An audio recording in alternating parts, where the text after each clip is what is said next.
¿Qué pasaría si dejaras de ser el dueño de tus manos? Si de repente, lo que considerabas tuyo ya no te perteneciera. Imagina que te despiertas y tu cuerpo no responde. No está paralizado, simplemente no obedece. Sientes cada músculo, cada latido, pero no puedes mover ni un dedo. Intentas hablar, pedir ayuda, pero tus labios permanecen sellados. Sigues ahí, consciente, atrapado en una jaula de carne y hueso que ya no pilotas. Tu voz se ahoga en el silencio, invisible para el mundo exterior. Alguien más tiene los mandos. Sientes una presencia extraña, como si una sombra se deslizara bajo tu piel.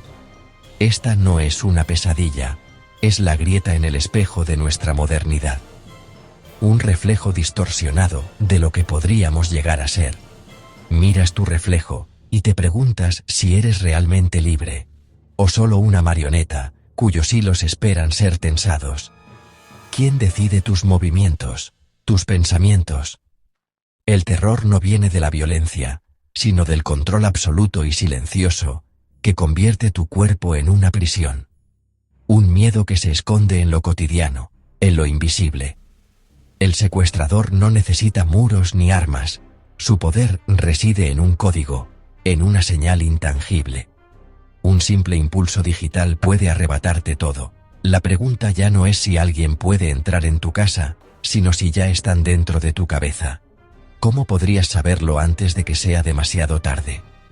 ¿Y si la invasión ya ha comenzado, silenciosa, imperceptible?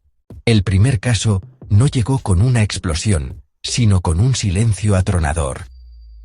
En una ciudad acostumbrada al bullicio y a la velocidad, el vacío de ese instante fue aún más perturbador. Lo llamaron el caso Cero. Julián Valdés, arquitecto y padre de familia, fue encontrado por su esposa una noche cualquiera, de pie, inmóvil, respirando, pero completamente ausente. La escena era tan cotidiana como inquietante, la televisión encendida, la cena servida, y él, como si el tiempo se hubiera detenido solo para él. No había signos de lucha ni drogas. Su cuerpo estaba sano, pero él no respondía. Los médicos no encontraban explicación, y cada minuto aumentaba la angustia de su familia. Era como un maniquí de cera, con el corazón latiendo. Su esposa pensó que era una broma cruel, pero nada lo sacaba de ese estado. Ni gritos, ni lágrimas, ni el tacto lograban devolverlo. Entonces llegó el mensaje. Tengo el control de Julián. 1 millón de euros por la devolución de su autonomía motora. El chantaje era claro, pero la amenaza era nueva y aterradora. No era un secuestro físico, sino un secuestro de la voluntad. Julián se convirtió en el primer rehén digital de la historia, atrapado en su propio cuerpo, incapaz de pedir ayuda. La investigación fue un caos. Homicidios, secuestros, cibercrimen. Nadie sabía a quién correspondía. Las autoridades debatían mientras el tiempo corría en contra. Los escáneres cerebrales mostraban actividad frenética. Su mente gritaba órdenes, pero un cortafuegos invisible las bloqueaba. Era como si su conciencia estuviera atrapada tras un muro digital. El secuestrador, apodado el titiritero, demostraba su control con crueldad sutil. Levantar un brazo durante horas, caminar en círculos sin descanso, acciones simples convertidas en tortura psicológica. No había violencia, solo poder absoluto y humillante. El mundo observaba, horrorizado, cómo un ser humano era despojado de su libre albedrío en tiempo real, sin poder intervenir. Julián Valdés ya no era una persona, sino una prueba de concepto. Un anuncio viviente de nuestra vulnerabilidad más íntima, y el primer aviso de una nueva era de amenazas invisibles. ¿Cómo llegamos aquí? No fue un solo fallo, sino una suma de negligencias y deseos humanos. Abrazamos la fusión hombre-máquina como evolución inevitable. Implantes neuronales prometían curar y mejorar, pero también abrían puertas peligrosas. Las leyes iban siempre detrás de la tecnología. Nadie sabía cómo regular la soberanía neuronal. Las empresas priorizaron la velocidad y el mercado sobre la seguridad. Los dispositivos estaban conectados, siempre online, vulnerables a quien tuviera las llaves. Creamos una puerta trasera a la sala de control del alma humana. Nuestra debilidad más profunda fue confiar ciegamente en la tecnología. No fue la tecnología la que nos falló, sino nosotros mismos, al sembrar las semillas de nuestra propia jaula. Entregamos la soberanía de nuestro sistema nervioso a cambio de comodidad y asombro. El implante de Julián, el Neurolink 7, era un asistente prodigioso, conectado a la red. No solo facilitaba su vida diaria, sino que le permitía acceder a información y capacidades que antes parecían imposibles para cualquier ser humano. Su función: afinar, corregir, mejorar. Era como tener un segundo cerebro, siempre alerta, siempre dispuesto a optimizar cada pensamiento y movimiento. Pero esa conexión era también su talón de Aquiles, una puerta abierta a lo desconocido. El titiritero vio una vulnerabilidad, no una característica. Donde otros veían progreso, él veía una oportunidad.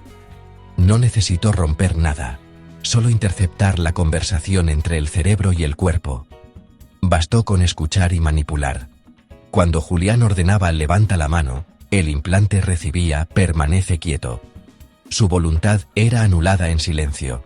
El monstruo no era la tecnología, sino el humano que aprendió a hablar su idioma y a manipular sus reglas. El peligro no era que la tecnología fallara, sino que funcionara perfectamente para fines equivocados, en manos equivocadas. El Neurolink era una obra maestra, pero también la herramienta de control perfecta, capaz de someter la mente más fuerte. La tecnología era el escenario, la jaula y el arma. Un espejismo de libertad que podía convertirse en prisión. El peligro nunca fue el silicio, sino la carne y la sangre que lo maneja, la intención detrás del código. El verdadero riesgo: que el alma humana sea hackeable, y que la esencia de lo que somos pueda ser reescrita por otros. Encontrar a el titiritero fue como atrapar humo. No había huellas, solo rastros digitales deliberadamente confusos. El atacante usó servidores fantasma y conocía el sistema mejor que sus creadores. El análisis del código reveló una sofisticación inusitada, con posibles vínculos estatales o corporativos. La investigación nos obligó a cuestionar hasta dónde podíamos llegar para salvar a uno sin sacrificar la privacidad de millones. El giro más extraño vino del propio Julián, a través de la máquina que lo tenía atrapado. Ingenieros lograron leer los impulsos de su cerebro y traducirlos en texto. Su testimonio era fragmentado, frío, metal, desconexión súbita, la conciencia de ser un pasajero. Suplicó: desconectadme, prefiero la nada a ser su marioneta. Desactivarlo podría matarlo. ¿Era eutanasia o asesinato? Su esposa se negó. Mientras respirara, había esperanza. El titiritero, al no recibir el rescate, usó el cuerpo de Julián para cometer delitos menores. ¿Cómo juzgar a Julián por crímenes que no cometió? Su cuerpo era un arma, su conciencia, un testigo impotente. El testimonio del fantasma no liberó a nadie, solo enredó más la situación. La víctima se convirtió en el principal obstáculo para su propia liberación. El caso de Julián alteró el tejido de la sociedad. La idea de que la voluntad podía ser secuestrada digitalmente fracturó nuestra identidad. Surgió desconfianza, discriminación y miedo entre los puros y los conectados. El horror más profundo era el silencio interior. Gritar sin ser oído, ser un fantasma en tu propia vida.